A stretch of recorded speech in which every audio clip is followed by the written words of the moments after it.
College Football Update with your host, Sean Spencer and Alex Loosemore. But we're going to keep this thing moving because, it's just a short and sweet tonight. Want to give out our Week 2 game balls. So, Alex, who is your Week 2 game ball?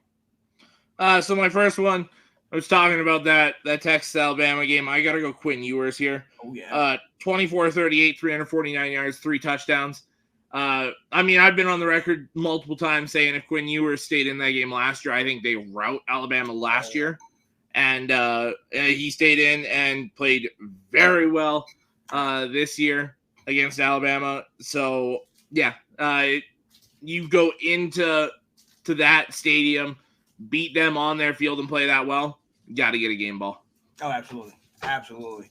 I am staying home. I'm going to go homer this week. My guy, Omarion Hampton, 126 carries, 234 yards, 3 TDs, including a TD in overtime to help us get the W.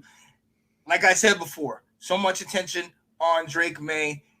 I wanted to really focus on that running game, make sure that we could take some of the pressure off him. They were playing deep, too deep in quarters coverage on us, trying to make sure bracket the receivers, make sure we couldn't really go deep. So the running game had to do that. That was the only option we had at certain points in the game, and I really love that it opened up like this. And shout out to Omarion, man, true sophomore. Let's see if we can get this going out throughout the season. Watch out, man. That running game, man, we need that.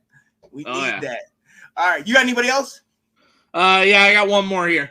Another game we just talked about. I got to go Tyler Van Dyke, man. This guy looked so good and looked like the Tyler Van Dyke from a couple years ago where we said if Cristobal and them coming in can get that Tyler Van Dyke out again, then Miami was going to be a problem. 21-30, 374 yards, 5 touchdowns, 0 interceptions.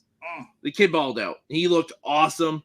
And, I'll say like we were saying before, if you can get this version of Tyler Van Dyke on a consistent basis, Miami's going to give a lot of teams troubles. Yeah. No, I completely agree. And this is what we expected. So we got to see it consistently.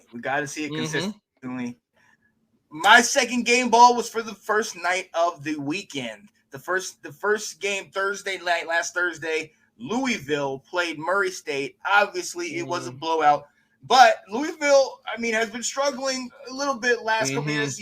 Cunningham was in there, but he had injury issues. So to see them really skunk them like 56-0, that was huge. Really got everybody involved. But Jahar Jordan, running back, 7 carries, 135, almost 20 yards a carry. Okay, Man was running all over the place. 2 touchdowns. Also had 2 receptions for over 40 yards. This guy, honestly, in this game, you could pick any number of different guys from the quarterbacks, running backs, wide receivers. A lot of people had big games, but this guy kind of stood out to me as just, they couldn't stop him. He was going all over the field. Every time he touched the ball, it was like lightning. He was just getting out of there quick. So, yeah, Jahar Jordan of Louisville. Shout out to them. They are 2-0 early in the ACC season.